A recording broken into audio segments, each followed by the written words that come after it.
Hola, bienvenido, bienvenida a un programa más de Biblia Fácil. Ya comenzó tu programa de estudio bíblico semanal.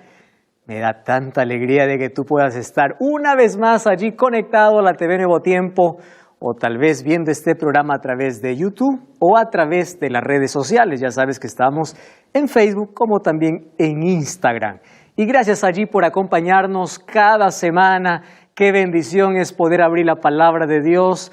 Qué privilegio es encontrar una riqueza que sin duda hace que cada corazón pueda siempre tener esperanza, fe y confianza y así pueda fortalecerse nuestra confianza y nuestra fe, por supuesto, en Dios. Bienvenido una vez más. No sé en qué país está, no sé cuál es tu ciudad. Sin embargo, Dios conoce la intención, el deseo de tu corazón, el deseo que tienes para poder conocer más de Dios, más de su palabra, y es por eso que llegaste hasta este lugar.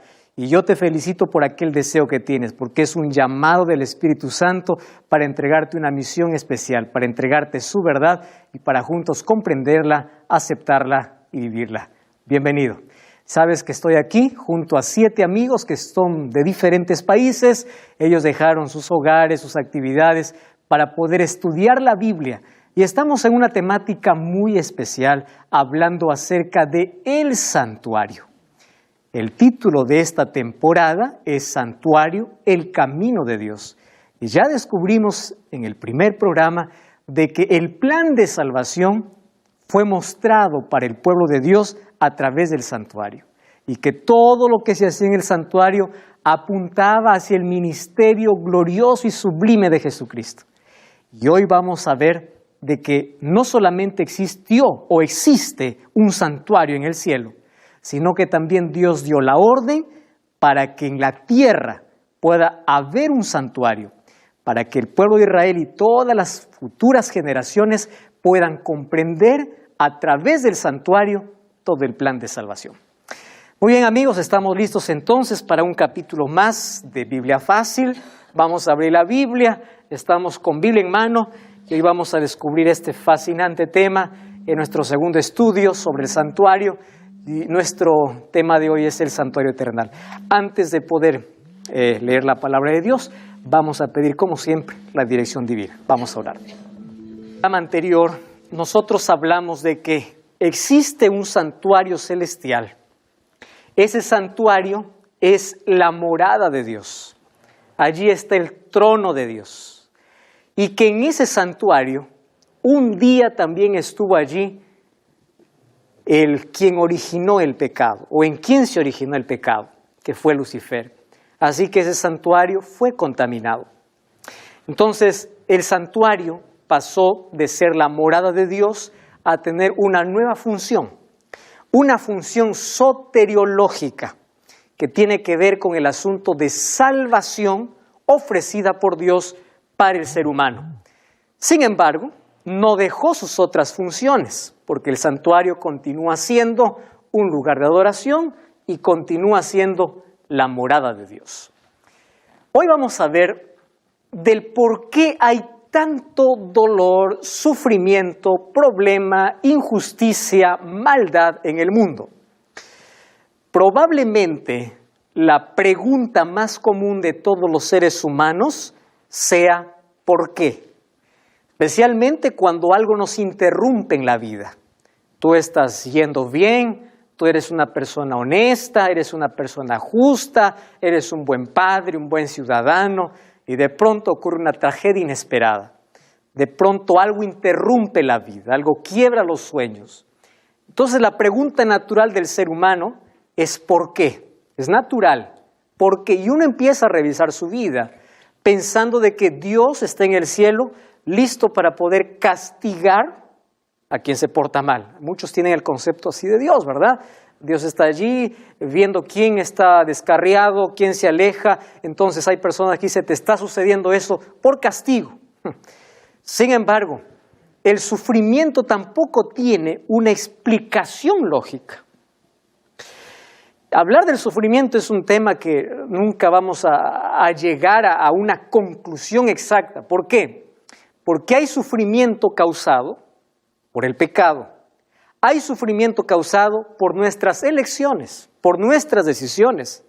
Hay sufrimiento permitido por Dios. Hay sufrimiento causado directamente por Satanás. Entonces, al hablar de sufrimiento, llegamos solamente a la conclusión de que todos los seres humanos en algún momento vamos a estar envueltos en un problema de injusticia, en algún momento va a venir una tragedia, y mientras más preparados estemos para enfrentar eso, entonces vamos a sobresalir o superar cualquier situación. La pregunta es, ¿cómo me preparo para lo peor de la vida? Aferrándome a Dios en todo momento. Hay personas que buscan a Dios solamente en los problemas y después abandonan a Dios. Hay personas que buscan a Dios gracias a los problemas. Mientras que algunos abandonan a Dios en los problemas, para muchos pueden decir benditos problemas, porque ellos me acercan a Dios, ¿verdad? ¿Cuántas familias, cuántas personas se dieron cuenta que hay un Dios de amor gracias a que un día lo perdieron todo? Y cuando vieron que no tenían nada, miraron al cielo y encontraron esperanza y nuevamente les fue de vuelta todo lo que perdieron en mayores riquezas, no materiales, en fe, en esperanza. ¿Verdad, Jorge? Sí, pastor, se me ocurre ahora, se me viene a la mente acerca del libro de Job, ¿no? Justo lo que usted comentaba, que le llegó tanta desgracia siendo él tan justo. Exacto. Y al final pues también se le devolvió todo, se le bendijo a Dios porque llegó justamente a pesar de los problemas, confiar en Él. Jorge, yo siempre pienso lo siguiente, cuando uno pasa por alguna etapa difícil en la vida, es como cuando estás pasando en un tren por un túnel. Entonces, cuando está todo claro, puedes decir, yo sé la ruta, pero cuando entras a un túnel oscuro, tú no sabes dónde estás. Entonces uno se desorienta. Y ahí tiene dos opciones, es decir, yo no sé dónde estoy, así que bajo del tren. Y vas a quedar más perdido. La otra es, yo sé que estoy pasando por un túnel, yo me quedo aquí porque sé que en algún momento voy a salir. Entonces, una persona que se aferra a Cristo va a pasar por momentos oscuros, va a pasar por cuestionamientos. Un cristiano también sufre, también llora, también se pregunta, también la tragedia llega a su vida. El asunto es que sabe dónde colocó su esperanza. Sin embargo, hablar acerca de este tema, el sufrimiento, es un tema tan delicado porque todos nosotros ya hemos pasado por dolorosas experiencias. Ya sean familiares, ya sean personales, ya sean por decepción, ya sea por traición, todos. Y si alguien dice que no pasó, que espere un momento, ¿qué va a pasar? Mientras estemos en esta vida, todos estamos sujetos en este mundo de pecado a sufrir. Gracias a Dios que aquellos que creemos en Dios tenemos una promesa. Y la promesa no es yo te libraré o yo te evitaré el sufrimiento. La promesa es yo estaré contigo. Esa promesa de yo estaré es la que nos da fuerza, valor para salir adelante. Ahora, toda la desgracia que ocurre en el mundo nunca estuvo en el plan de Dios. Nunca. Fíjense, cuando vamos a la Biblia, nosotros encontramos el primer texto de Génesis capítulo 1, versículo 31. Y vamos a ver cómo era este planeta cuando salió de las manos de Dios. Es un texto muy lindo y de aquí podemos responder a cuál era el plan que Dios tenía para este planeta. De paso, ustedes saben que este planeta no es el único creado en el universo. El universo es infinito, nosotros no conocemos, la ciencia intenta explicar lo grande, lo infinito que es. Sin embargo, existen también otros mundos, existen otros seres, ¿correcto? Nuestro planeta es el único que cayó en pecado. Entonces, ante la vista del universo está cómo Dios trata este planeta. ¿Cómo lo hace? Con justicia y con amor. Ahora, miren, cuando Dios crea este planeta, Génesis capítulo 1, versículo 31, dice así, vio Dios todo cuanto había hecho y cómo era. Era bueno en gran manera y fue la tarde y la mañana del sexto día. Para nosotros es viernes. Termina su creación y el sábado descansa. Y al terminar su trabajo, él para ver cómo está su trabajo. Miren, aquí yo aprendo una lección importante. Muchas personas se acostumbran a hacer un trabajo mediocre en la vida y espera que le vaya bien en la vida. Voy a sacar aquí un principio. Dios, siendo perfecto, una vez que termina de crear todo, Él hace una evaluación. ¿Ustedes saben cuán importante es parar en la vida para evaluar lo que estamos haciendo? ¿Cuánto estoy dando? ¿Qué me falta? ¿Qué no? Si está todo bien. Los seres humanos no paramos en la vida a menudo para eso. Y a veces nos contentamos con decir está bien. Ahora, Dios se para y contempla su creación y dice, todo era bueno en gran manera. Perfecto. ¿Cuál era el plan de Dios? Si ustedes se dan cuenta, ¿cuándo fue creado el hombre? En el 6º día. El horario no lo sabemos. Probablemente fue creado en el periodo de la mañana y se dio cuenta que estaba solo y para el periodo de la tarde ya creó a Eva, porque toda la creación ocurrió en una sola semana. Ahora, en el 6º día, cuando el hombre es creado, Dios ya ha hecho ese nido de amor para poder recibir a la primera pareja. Así como un padre, una madre o los padres preparan el cuarto para la llegada del bebé, Dios prepara el cuarto, prepara el mundo. Está todo lo que va a comer, está dónde va a trabajar, está qué cosas lo que va a hacer, está cómo sobrevivir. Es decir, el planeta tenía las mejores y las mayores condiciones para la existencia humana. Ese es Dios, un Dios detallista, un Dios que sabía qué necesitaba el hombre. Por eso es que cuando lo crea, lo primero que le dice es, esto vas a hacer y esto vas a comer. Porque todo lo había creado con anticipación. Entonces, el planeta era perfecto. Sin embargo, algo cambió la historia. Y ustedes conocen de que esta pareja que Dios creó, Adán y Eva, debían pasar una pequeña prueba que involucraba 3 cosas. Primero, obediencia. 2, fe. Y 3, amor. Ahora le voy a decir por qué el orden. Se supone que el amor o la obediencia es el fruto del amor. ¿Correcto?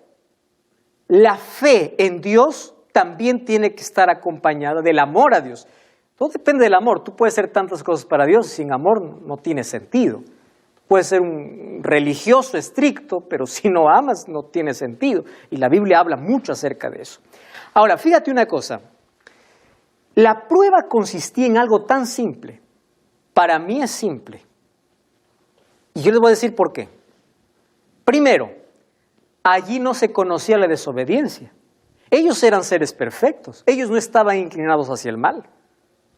Número 2, ¿por qué era pequeña prueba? Grande prueba hubiese sido si Dios hubiese dicho, todos los árboles podrán mirar y solo uno podrán comer. Es difícil, ¿verdad? Eso no es difícil. Imagínate mirar todo y solamente comer de uno. Pero la prueba fue al revés. ¿Cuál fue? De todo pueden comer menos uno.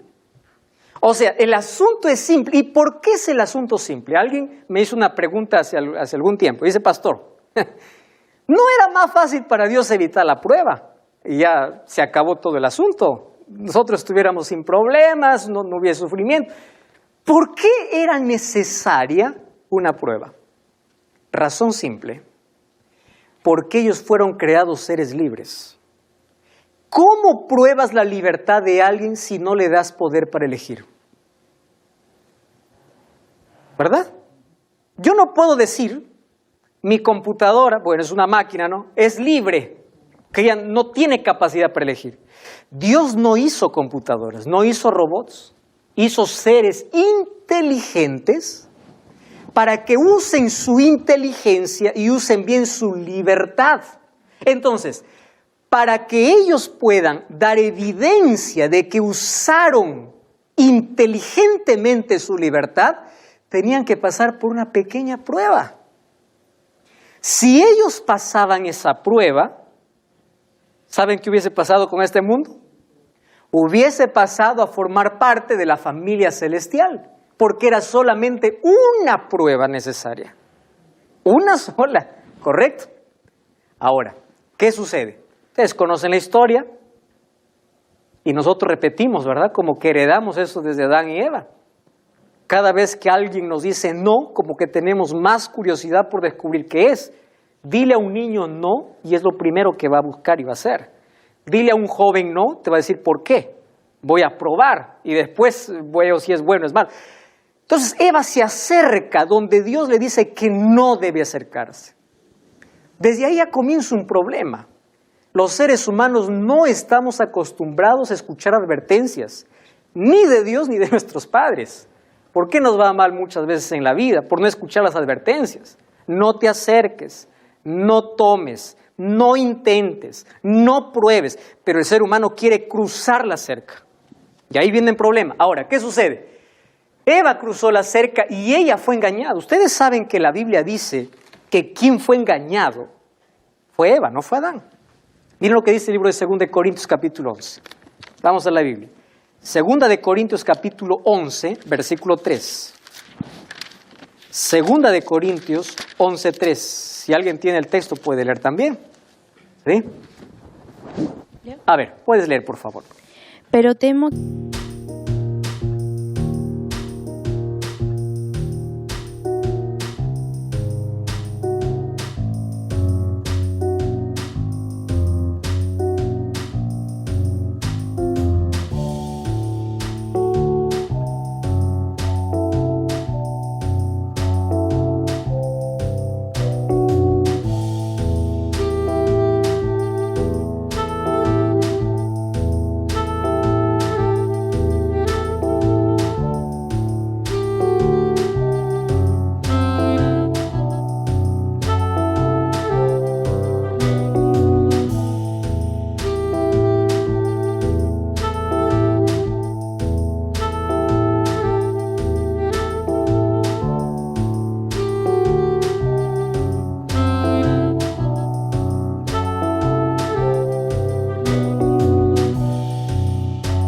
que como la serpiente, que con su astucia engañó a Eva, vuestros sentidos sean extraviados de la sincera y pura devoción a Cristo.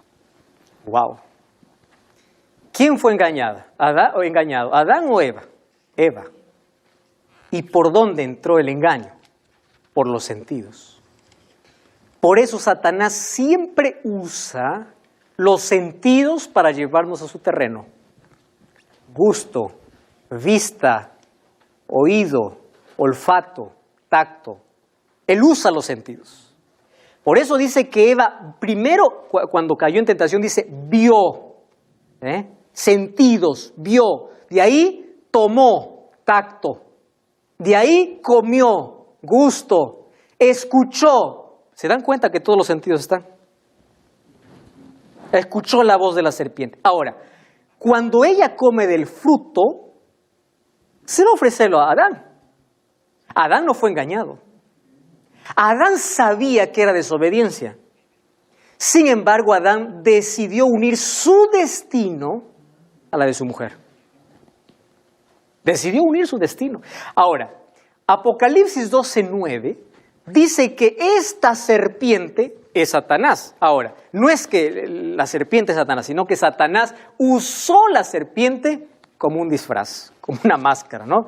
Alguien dijo, la primera fiesta de Halloween comenzó allí, en Génesis capítulo 3, ¿no? Sin embargo, vamos allí a Apocalipsis capítulo 12, versículo 9. Fíjense, qué interesante la manera como describe aquí Juan a esta serpiente. Versículo 9, dice, fue lanzado fuera el gran dragón, la serpiente antigua. Cuando habla de serpiente antigua, ¿a qué está haciendo referencia? A la serpiente que usó el diablo, ¿dónde? En el Edén, que se llama Diablo y Satanás, el cual engaña a todo el mundo y fue arrojado a la tierra junto a sus ángeles. Muy bien. Una vez que el mundo entró en desobediencia, sabía que la paga del pecado es la muerte. Entonces el mundo estaba condenado a morir. Fíjense una cosa. Allí es donde comienza nuestra historia. Nuestra verdadera historia no comienza con la caída, comienza con la restauración. Porque cuando Adán y Eva mueren, Dios ya tenía un plan. Dios ya tenía la solución. ¿Y cuál es la solución? Vamos a la Biblia entonces. Génesis capítulo 3, versículo 21. Si alguien quiere leer, excelente. Génesis capítulo 3, versículo 21. Miren la salida que Dios ya tiene. ¿Alguien quiere leer el texto? Por favor. Y Dios el Señor hizo al hombre y a su esposa túnicas de pieles y los vistió. Muy bien. Puedes decir, ¿y dónde está la solución aquí? La solución está en el Cordero que murió. ¿Qué es lo primero? ¿Cuál fue el primer sentimiento de Adán y Eva después de pecar? Miedo. ¿Cuál fue el segundo sentimiento? Vergüenza. Présteme atención acá.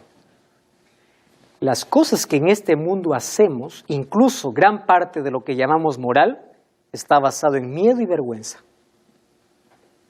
¿Por qué no haces eso? Por miedo. ¿Qué sucedería si haces eso? Vergüenza. Dos sentimientos que aparecieron con la entrada del pecado. ¿Correcto? ¿Por qué tenían vergüenza? Porque estaban desnudos. Aparece Dios trayendo la solución. Y la solución está resumida en una sola palabra. La palabra sustitución. Te voy a explicar por qué. Dios le dice a Adán y Eva, el día que comieren van a morir. ¿Estaba claro el mensaje? Sí. Es decir, desobedeces, mueres. ¿Eso qué cosa es? Ley. Y una ley de Dios es inalterable. ¿Comprenden eso? Eso es fundamental. La ley de Dios es inalterable. Entonces, cuando ellos comen del fruto, Dios tenía tres opciones. Primera opción, que se cumpla la ley. Yo dije que mueran, mueren. Se acabó. ¿Correcto? ¿Cuál fue la segunda opción? La ley se cumple, pero yo muero por ellos. ¿Cambió la ley? No cambió la ley. El castigo cambió. El castigo, la pena era para Adán y Eva. Y en ese momento, en lugar de que ellos mueran, hubo un cambio de vidas. Va a morir un cordero inocente por ustedes. Solo que ese cordero ya era símbolo ¿de quién? De Jesús. Entonces, hubo muerte por sustitución allí en el jardín del Edén.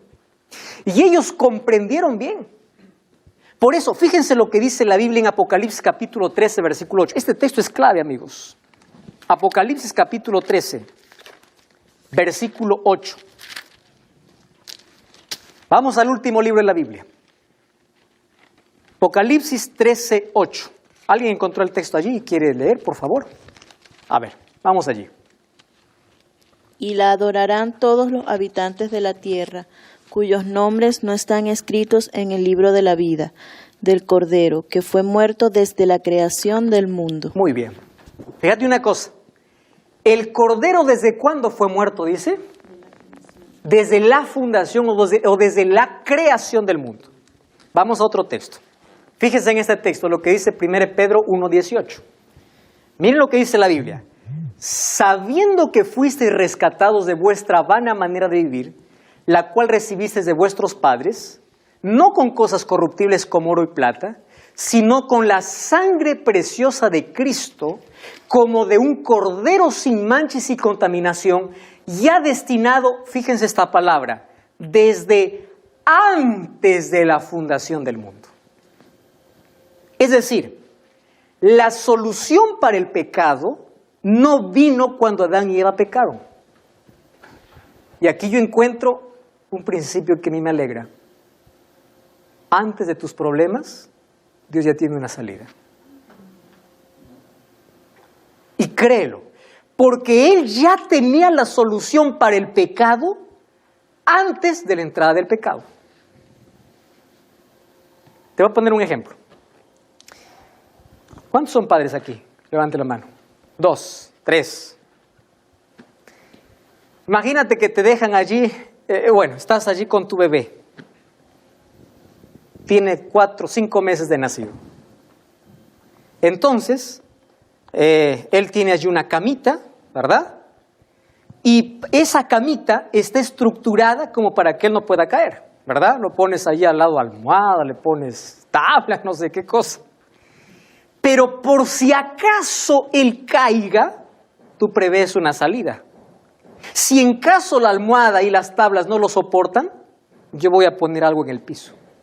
Por si se cae, le va a doler, pero no se va a herir mucho. ¿Es una solución o no? Ahora te pregunto, ¿estás anticipando un problema, sí o no? Dios lo mismo hizo. Dios, como creó seres libres, Él se anticipó y dijo, si ellos eligen mal, yo ya tengo la salida. Por eso es que en el plan de salvación, la muerte de Jesús ya estaba escrita desde antes que Adán y Eva pecaren. Si ellos pecaran, ¿cuál sería el colchón? La sangre del Cordero. Ellos no morirían. Porque el plan ya estuvo establecido antes. Apocalipsis 13 dice que Él fue destinado desde antes de la fundación. 1 Pedro 1:18 dice que fue antes de la fundación del mundo el Cordero inmolado. Por eso cuando Adán y Eva pecaron, el Cordero ya estaba listo para morir. Porque a Dios no le tomó de sorpresa. A Dios nunca le toma de sorpresa las cosas que nos acontecen. Cada vez que ustedes se encuentren con un problema en la vida, recuerden, antes que su problema surja, Dios ya tiene una salida. Confíen en eso. Ahora, a partir de allí, Adán comprendió lo grave de su pecado. Allí, miren este texto, Adán comprendió que el animal muerto en el Edén para que su desnudez fuese descubierta o fuese cubierta, apuntaban a un Mesías venidero. Él enseñó a sus descendientes a considerar altamente las ofrendas que tipificaban a un Salvador que debía venir. Para la puerta del paraíso, que era guardada por querubines, venían los primeros adoradores, alzaban sus altares y presentaban sus ofrendas. ¿Cómo me encanta esta expresión? Porque Adán comprendió de que a través de ese cordero alguien ya lo estaba rescatando. Alguien murió en su lugar. Esto es la solución para el pecado. Sustitución. No cambies el canal. Apenas estamos comenzando este tema y por favor, quédate allí. Ya regresamos. Esto es Biblia Fácil. Estamos de regreso. Esto es Biblia Fácil. Ya sabes que tú puedes acompañar esta temporada no solamente viendo este programa, sino también solicitando un DVD que es totalmente gratis para ti. Aquí tú vas a encontrar los 13 temas de esta temporada y aquí este DVD fue grabado en Israel. ¿Qué cosa tienes que hacer? Enviar solamente tu pedido a este número de WhatsApp +5512 98100 1460. ¿Correcto? Pídelo ahora mismo y el DVD te llegará hasta casa. Totalmente gratis, no tienes que pagar nada. De esa manera también vas a conocer algunos lugares de esta linda tierra, aquellas tierras bíblicas. Grabamos este DVD allá en Jerusalén, en el desierto de Negev. Grabamos también allí en el Mar Muerto. Tiene muchas escenas lindas. Puedes solicitarlo ahora mismo. Muy bien, amigos, estamos ahora hablando sobre el santuario terrenal. Más antes de poder enfocarnos en la orden que Dios da a Moisés, vimos cómo Dios soluciona el problema del pecado. Entonces, para Dios, la solución ya estaba dada antes del surgimiento del problema. Con la muerte del primer cordero allá en el Edén, Dios ya estaba mostrando de que había un plan de salvación. Ese plan se basaba en la sustitución, es decir, la ley se tendría que cumplir, ¿correcto? La ley es inalterable. Sin embargo, quien pagaría la condena no sería el hombre, sería Dios mismo. Y para ello, todos los sacrificios que vemos en la Biblia desde el Antiguo Testamento eran solamente un símbolo, una figura del ministerio de Jesús. Vimos de que Adán y sus hijos, y a partir de allí todos los patriarcas, levantaban altares. Ustedes lean, por ejemplo, Génesis, encontramos a Noé levantando altares, a Abraham levantando altares, y todos ellos ofreciendo sacrificios. Un principio quedaba claro para Adán y Eva y para todos los descendientes. La única manera de erradicar el pecado o de tratar el problema del pecado sería con derramamiento de sangre. ¿Por qué? Porque sangre es vida. Entonces, como dice Hebreos capítulo 9, versículo 22, que sin derramamiento de sangre no hay perdón de pecados. Y todo eso representaba el gran sacrificio de Jesús. Ustedes imaginan todos los días a Adán ir con sus hijos hasta la puerta del Edén. Contar para sus hijos que un día estuvieron dentro del Edén, mas ahora ya no pueden entrar más. ¿Por qué razón? Por su desobediencia. Sin embargo, lo que transmitía también para las futuras generaciones Adán era de que había una promesa, y la primera promesa del Mesías fue dada allí en el Edén. Génesis 3:15, cuando Dios llama a juicio a Adán, Eva, y está la serpiente. Y allí hay una profecía dada por Dios, donde dice, tú le herirás en la cabeza, le dice a la mujer, que representaría a Cristo y la venida de Cristo, ¿no? Que sería a través de la iglesia, a través del pueblo judío, y ella te herirá en el calcañar. Satanás hirió en el calcañar cuando mató a Cristo. Sin embargo, Cristo dio un pisotón en la cabeza de la serpiente, y el pisotón final será cuando sea destruido para siempre. Ahora, a partir de allí todos los patriarcas levantaban altares y todos sabían de que había una promesa de un Mesías venidero. Fíjense una cosa, es allí donde este sistema de sacrificios comienza. Solo que cuando Dios ya saca al pueblo de Israel de la esclavitud de Egipto, allí en el monte Sinaí, Dios le da una orden a Moisés. ¿Y cuál es la orden que Dios le da a Moisés? Vamos al libro de Éxodo capítulo 21, versículo 8. Éxodo capítulo 25, versículo 8. Si alguien quiere leer el texto, por favor, puede hacerlo. Vamos, Jorge, allí. 8, ¿cierto? Sí. Me dirigirá a un santuario y habitaré en medio de ellos. Muy bien. Dios le da una orden a Moisés. Levántame un santuario. Miren, el pecado abrió un abismo entre Dios y el ser humano. Pero Dios siempre quiso estar cerca del hombre. Y eso lo encontramos desde el Edén. Adán se escondió. ¿Quién le buscó? Dios. Dios siempre quiere estar cerca del ser humano. Y allí Dios le dice a Moisés, hazme un santuario porque yo quiero estar en medio. Yo quiero estar con ustedes, yo quiero acampar con ustedes. Me encanta esa palabra, habitar, yo quiero vivir con ustedes. El mayor deseo de Dios es vivir con nosotros. Y allí le da las instrucciones detalladas de cómo sería ese santuario. Le dice qué materiales tenía que usar, cuál es el modelo. Recuerden que el versículo 9 dice, haz de acuerdo al modelo que yo te muestre. Porque ¿dónde está el santuario real? En el cielo. Y Moisés hizo una réplica de ese santuario. Es más, para hacer este santuario, no fueron cualquiera, o no fue personas tomadas allá al azar. Eran personas a quienes dio inteligencia, habilidad y sabiduría. ¿Saben qué me hace pensar esto? Dios es un Dios detallista. Dios es un Dios que ve los pequeños detalles de todo lo que hacemos.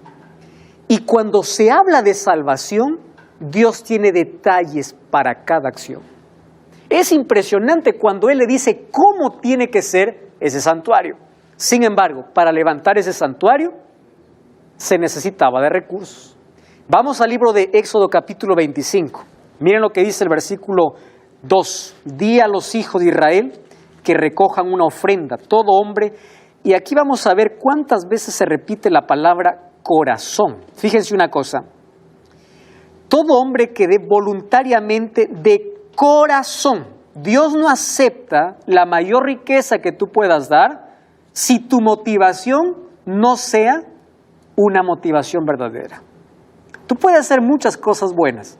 Y la Biblia dice que nuestra mejor justicia es como trapo de inmundicia, porque está manchada por el egoísmo, por el pecado. Dice, yo quiero ofrendas de aquel que me da de corazón. ¿Y qué tipo de ofrenda pide? Oro, plata, cobre, azul, púrpura, carmesí, lino fino, pelo de cabras, pieles de carneros, pieles de tejones, maderas de acacia, aceite para el alumbrado.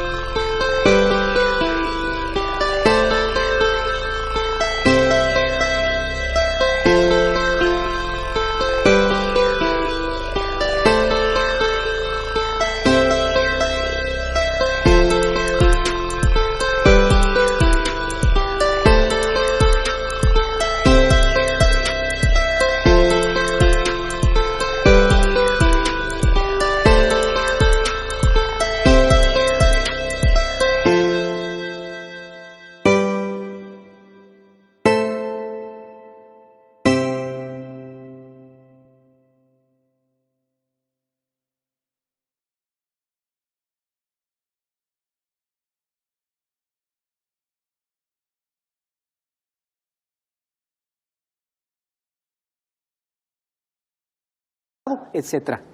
Miren la ofrenda que Dios está pidiendo. Vamos al capítulo 34, o capítulo 35. Capítulo 35. Miren, en el capítulo 35 encontramos que el pueblo empieza a traer la ofrenda para Dios. Miren lo que dice el versículo 5. Tomad entre vosotros una ofrenda para Jehová, todo generoso de corazón. Una vez más, lo traerá Jehová, oro, plata, bronce, azul, púrpura, etc. Versículo 10. Todo sabio, ¿de qué dice? De corazón. Ojo, hará todas estas cosas. Vamos al versículo 20. Salió toda la congregación de los hijos de Israel delante de Moisés. Versículo 21. Todo aquel a quien su corazón lo impulsó, y todo aquel a quien su espíritu le dio voluntad, le trajo una ofrenda para Jehová. Versículo 22. Vinieron hombres, mujeres de corazón generoso. ¿Se dieron cuenta cuántas veces se repite la palabra corazón, verdad? Corazón voluntario, corazón generoso, hombres, mujeres, niños, y trajeron todo. Llegó a tal punto, mire el versículo 26, versículo 25. Todas las mujeres sabias de corazón hilaban con sus manos. Versículo 26. Todas las mujeres cuyo corazón las impulsó. Wow. Versículo 29. Los hijos de Israel, hombres, mujeres y todos los que tuvieron corazón generoso. Cuando hay una disposición de corazón, nunca se da con mezquindad. ¿Y saben hasta qué punto llegaron? En que Moisés dijo, no traigan más. Y se prohibió de que puedan tener más ofrendas porque había material suficiente para la elaboración del santuario. Cada acción que es de corazón para Dios siempre trae abundancia. Siempre. Ahora, ¿qué sucede allí? Dios le manda hacer un santuario, solo que este santuario tenía que ser desarmado, porque recuerden que ellos caminaban en el desierto. Desarmado y cargado. Sin embargo, a pesar de que no era muy grande, era 20 metros de largo por 6 metros de ancho, aproximadamente 6 metros de ancho y de alto, este santuario tenía esplendor, era majestuoso. Vamos a ver los detalles que Dios da para la construcción. Fíjense una cosa, en primer lugar, Dios le dice a Moisés, vas a construir, pero no de cualquier manera. La madera es acacia. Recuerden cuando Dios mandó construir el arca para Noé, lo harás de gofer. Aquí hay un principio para nosotros. En cuestión de salvación, quien da las órdenes es Dios. Es Dios quien dice cómo, no yo. No es el pastor, no es el líder, no es el sacerdote, no es la iglesia, es Dios. Dios le dice detalles. En cuestión de salvación, Dios es detallista y en todo. De tal madera, de acacia. ¿Y por qué de acacia? Porque es la madera que menos se arruina. Es la mejor. Otro principio. Para Dios, lo mejor. Era lo mejor que había en el desierto. Número 2. Las paredes que tenía el santuario eran tablas en encaje de plata y eran sostenidas por columnas cubiertas de oro. Hoy vamos a descubrir que mientras más estaba cerca de la presencia de Jehová, el material era más caro. Vamos a verlo aquí. Las cortinas, miren los detalles en las cortinas. Aquí están los textos, Éxodo 25:4, 26:1 y 7, 26:31 y 33, 26:36 y 37. Yo voy a resumir aquí todos estos textos. Allí dice que estas cortinas eran hechas de pelos de cabra, piel de carnero, teñida de rojo, piel de tejón. Ahora, el santuario tenía una protección completa. Habían 2 juegos de cortinas y 2 juegos de cubiertas. Cubiertas era para cubrir el santuario, aparte de las cortinas que tenía el santuario. Ahora, aquellas cortinas que estaban dividiendo el lugar santo y el lugar santísimo eran las mejor diseñadas, porque allí iba a estar la presencia de Dios. Lo mejor. Ahora, ¿cómo eran estas cortinas? Miren, las 10 cortinas internas más o menos tenían 14 metros de largo por 2 de ancho. Las exteriores tenían 15 metros de largo por 2 de ancho. Y siempre se colocaba del interior al exterior. Y aquí hay otro asunto que tenemos que comprender. Es como la transformación que Dios hace al hombre. Siempre es de adentro para afuera, no de afuera para adentro. Es decir, en el santuario se veía reflejado el nivel de santidad, incluso en su diseño. Otra cosa, la cortina que divide el lugar santo del Santísimo era una cortina elaborada, no era una cortina simple. Había una cortina simple para entrar al lugar santo, pero para entrar al lugar santísimo era una cortina diseñada. La cortina que cubría la entrada del tabernáculo colgaba de 5 postes de madera de acacia, y todos esos postes eran revestidos con oro. Más o menos aquí tenemos la ilustración, ¿verdad? 5 postes de madera de acacia revestidos con oro. De eso, al hablar solamente acerca de las cortinas. Ahora, dentro del santuario había 2 compartimientos, a lo cual se llama lugar santo y lugar santísimo. Estos 2 compartimientos estaban divididos por 2 cortinas. ¿Qué dividía del atrio para el lugar santo? Una cortina. ¿Qué dividía del lugar santo para el lugar santísimo? Otra cortina. Y aquí nuestro escenario da como para imaginar como el santuario, porque más o menos tiene un diseño para tener alguna idea. Ahora, ¿qué cosa sucedía? Vamos a encontrar cuáles eran los muebles. Donde nosotros estamos hoy aquí sentados sería lo que es el atrio del santuario. Este atrio estaba cercado así por postes y cortinas. Esas cortinas de alrededor eran de lino. Y esos postes más o menos medían 2,5 metros de alto para poder proteger el lugar, ya un lugar sagrado. ¿Correcto? Entonces nadie más podría entrar a este lugar a menos personas permitidas. Y vamos a ver quiénes eran esas personas permitidas. Todo el santuario estaba rodeado de cortinas. Entonces, antes de entrar al lugar santo, encontramos en la parte de afuera el lugar que se llama atrio. ¿Correcto? Atrio. Esto sería el atrio. Allí en el atrio habían 2 muebles.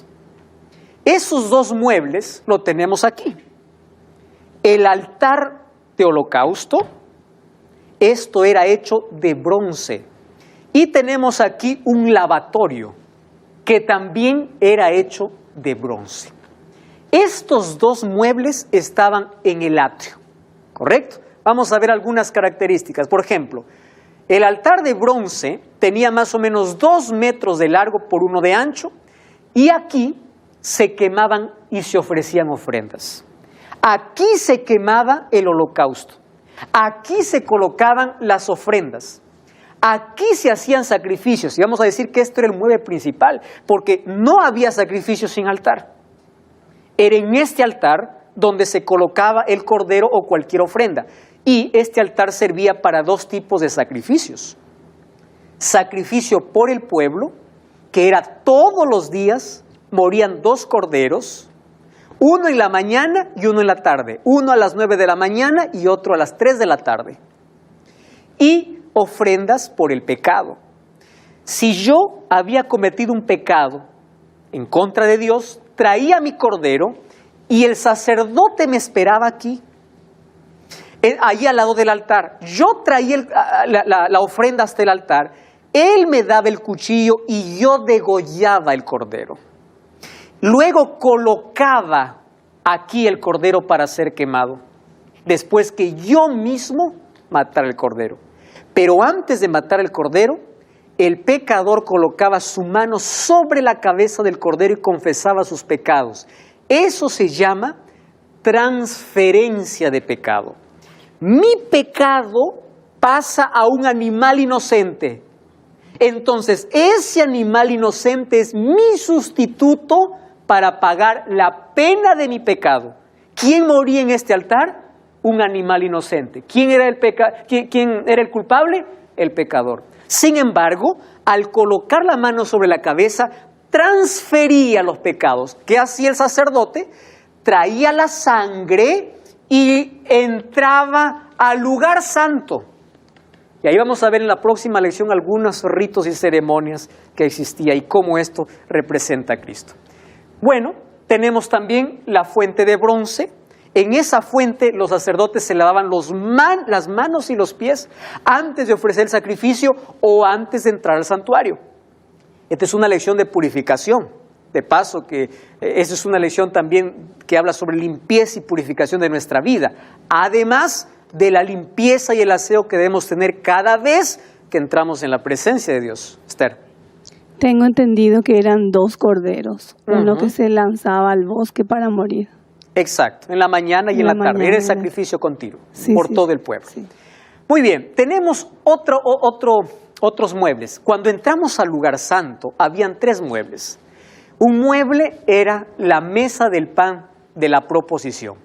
Proposición significa poner delante la presencia. Medía 1 metro de largo por 50 centímetros de ancho y 75 de alto. Cada sábado se colocaba o se cambiaba allí 12 panes en 2 columnas, 6 a cada lado. ¿Por qué 12? Porque representaba a las 12 tribus de Israel. Y que Dios sustenta esas 12 tribus. Finalmente también Jesús es el pan de vida. Este pan solamente era comido ¿por quién? Por los sacerdotes. ¿Qué más tenemos? Un candelabro. Este candelabro tenía 7 lámparas, tenía la forma de un almendro. Y este candelabro era la fuente de energía. Recuerden que ahí no había luz eléctrica. Entonces tenía que estar prendido noche y día porque era el único mueble que iluminaba el santuario. Y el aceite que se usaba era el aceite de oliva más puro para estas lámparas. Luego vamos a ver qué representa todo esto. Además, nosotros encontramos dentro del lugar santo un altar de incienso. Ese altar de incienso también el sacerdote tenía que mañana y tarde prender y subía un humo agradable. ¿Por qué razón? Porque como sangre era ingresado al santuario, la sangre tiene un olor, que el incienso logra tapar ese olor. Y ese llenaba de perfume todo el santuario, incluso las personas que estaban cerca podían oler ese incienso. Era tan agradable. Ahora, tenía 1 metro de alto por 50 centímetros de largo y ancho. Tenía este tipo de cuernos también en las esquinas. Vamos a ver para qué se usaba en la próxima lección. ¿Correcto? Y vamos a ver solamente qué había. Luego tenía un lugar, en el lugar santísimo, lo que dividía el lugar santo, el lugar santísimo era una cortina, y allí solamente había un mueble, y era el propiciatorio. El propiciatorio era una caja hecha de acacia cubierta de oro. Y dentro del propiciatorio estaba el arca del pacto. ¿Qué había dentro del arca del pacto? 3 cosas. La ley de Dios, el maná y la vara de Aarón que floreció. ¿Había dónde? Dentro del arca. ¿Y dónde estaba? En el lugar santísimo. En ese lugar Dios se encontraba con Moisés. Y miren que ese propiciatorio tenía 2 ángeles inclinados mirando hacia la ley de Dios. Estos 2 ángeles eran la representación de la adoración, del temor y la reverencia que los ángeles tienen cuando ven el plan de salvación hecho a favor del hombre. Ahora, es allí donde Dios se manifestaba. Y hay una palabra interesante que aparece en Éxodo, que allí la gloria de Dios descendía y era conocida como la Shekinah. Y la Shekinah era la gloria de Dios. Miren lo que dice Éxodo capítulo 40, versículo 34. Es interesante. Dice, una nube cubrió el tabernáculo de reunión y la gloria de Jehová llenó el tabernáculo. ¡Qué interesante! ¿Saben cuánto tiempo duró para poder construir ese tabernáculo? 6 meses. Cuando ya estuvo construido, la gloria de Dios descendió, porque ¿cuál era el propósito del santuario? Yo quiero habitar en medio de ustedes.